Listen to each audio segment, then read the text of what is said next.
Estes são os caranguejos planis minutos. Eles vivem no norte do Oceano Atlântico e são muito pequenos. Normalmente seu comprimento não passa dos 10 milímetros. Obviamente, com essas características não dá para nadar por muito tempo. O caranguejo dura apenas 45 minutos em águas com uma temperatura de 28 graus Celsius. Depois disso, ele se afoga.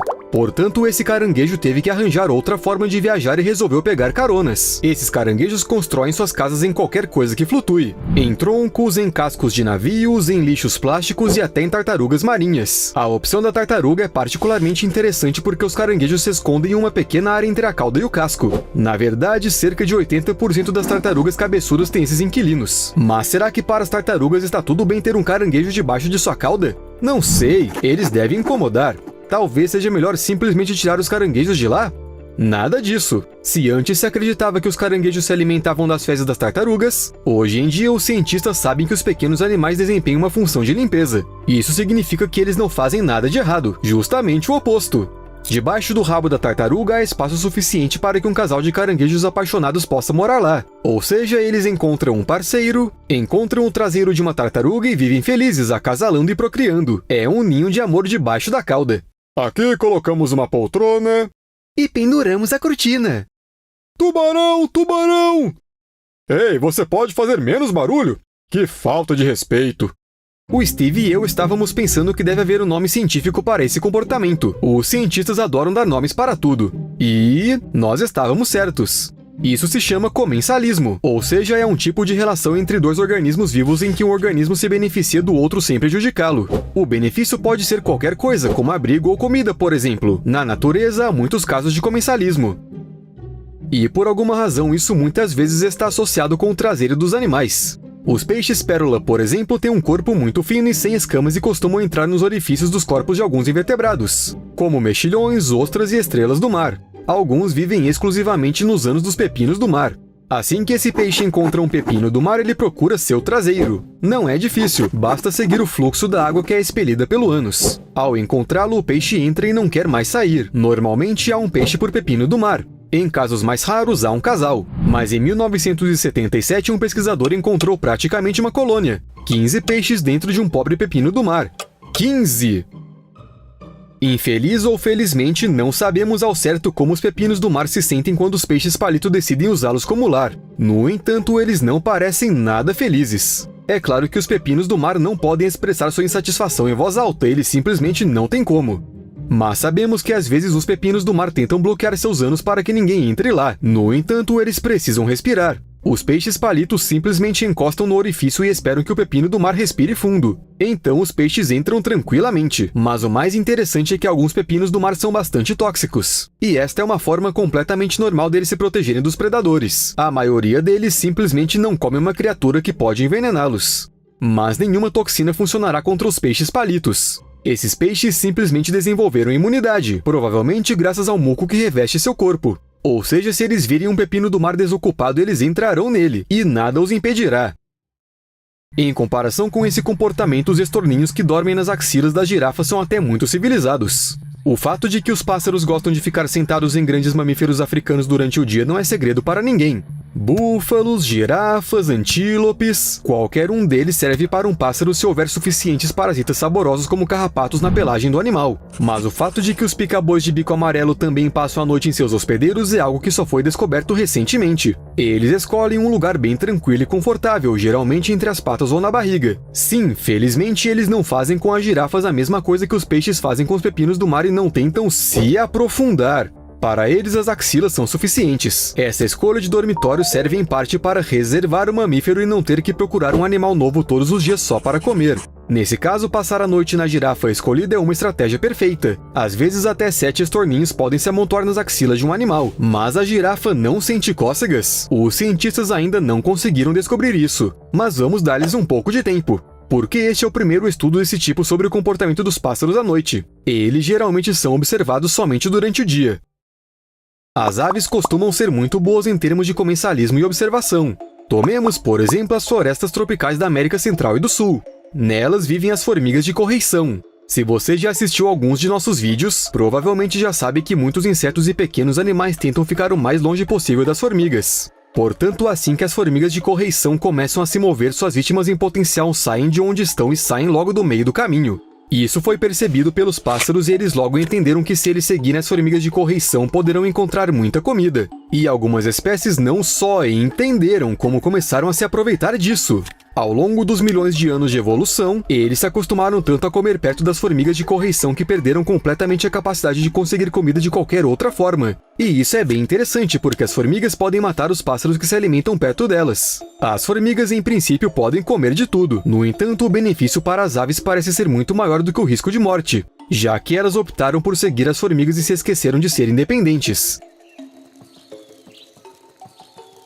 Mas há outras aves que participam do comensalismo do lado oposto, por assim dizer. Seus serviços são usados por lagartos.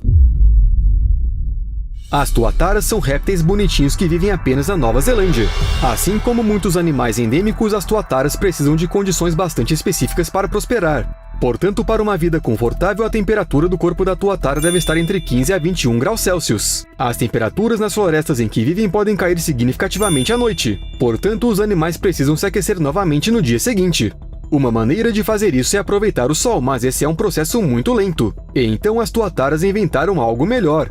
Eles passam as noites em tocas construídas por pássaros Pachyptila turtur, e as tuataras não se importam se os donos do buraco estão em casa ou não. Talvez fique ainda mais quentinho com os pássaros. Estudos mostraram que a madrugada em uma toca permite que os répteis aumentem sua temperatura corporal mais rapidamente durante o dia, o que significa que eles ganham uma vantagem. Dessa forma, as tuataras têm mais tempo para procurar comida e, portanto, crescem mais rápido, se reproduzem mais ativamente e se dão melhor do que seus colegas sem teto.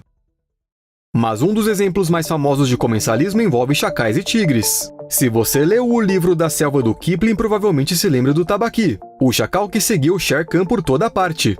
Isso não é uma invenção do escritor. Os chacais solitários expulsos de seu bando estabelecem uma relação de comensalismo com os tigres.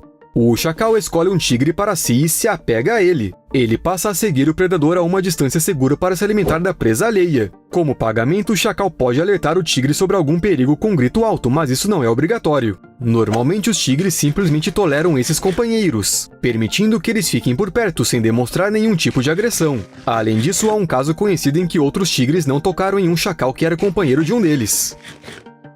Eu estava aqui pensando que parece estar faltando aranhas no nosso vídeo, uma vez que as formigas já foram mencionadas, mas precisaremos ir longe. Vamos lá, a maioria das aranhas lança sua teia apenas pelas glândulas de suas extremidades traseiras, mas a aranha do gênero Citodes é uma exceção. Ela também pode atirar teias com a boca e ela o faz com muita força, além de embeber os fios com veneno para não só imobilizar a vítima, mas também envenená-la imediatamente. Soa assustador? E como? Até mesmo outras aranhas têm medo dessas suas primas cuspidoras. Ainda mais que muitas vezes as aranhas Citodes atacam as pequenas aranhas Fintella piatensis. Elas até se instalam bem em cima delas e pegam as vítimas assim que saem de casa. Às vezes as Citodes até batem no ninho de suas presas para ver se tem alguém em casa. No entanto, a pequena aranha não é completamente indefesa, porque ela sabe o que é o comensalismo. As Citodes realmente não gostam das formigas verdes, pois são parte de seu cardápio, e por isso tentam evitá-las de todas as maneiras possíveis. Nem mesmo seu cuspe funciona. Ele até pode imobilizar alguns indivíduos, mas não todo o grupo de formigas, o que significa que a aranha cuspideira estará condenada. A Fintella piatensis sabe disso. As pequenas aranhas se acomodam perto das formigas verdes para que as formigas sejam visíveis ou para que pelo menos seu cheiro esteja presente. Pronto, isso é o suficiente. O predador cuspidor nunca se aproximará dos oponentes perigosos, a pequena aranha estará segura e as próprias formigas... Bem, elas nem sabem que alguém as está usando para proteção. Elas apenas vivem sua vida de formiga. Agora imagine que você é um camarão Periclemenes imperator. Apesar do seu nome majestoso, você é uma criatura muito pequena que tem dificuldade em percorrer longas distâncias. Como todos os traseiros das tartarugas já estão ocupados com caranguejos, você precisa procurar alguma forma alternativa de se locomover. O Uber não funciona debaixo d'água, então você terá que usar uma lesma do mar. Esses camarões gostam particularmente de lesmas conhecidas como dançarinas espanholas. Às vezes eles viajam em pares sobre elas. A lesma é tóxica para muitas criaturas e é por isso que a maioria dos predadores a evita. Assim, os camarões também são evitados. Além disso, o camarão às vezes se alimenta dos resíduos da lesma. Podemos dizer que o almoço está incluso no preço da viagem. Um camarão pode ficar com a mesma lesma por muito tempo, mas se ele de repente encontrar um bom lugar para se alimentar, ele pode sair de suas costas e comer alguma coisa. Bem, quando o camarão estiver satisfeito e perceber que está pronto para pegar a estrada novamente, ele pulará nas costas de outra lesma e seguirá em frente. E por último, gostaria de falar sobre o caso mais fofo de comensalismo da natureza. Na minha opinião, claro. Vamos falar sobre as borboletas. Como muitos outros seres vivos, elas precisam obter sódio de algum lugar.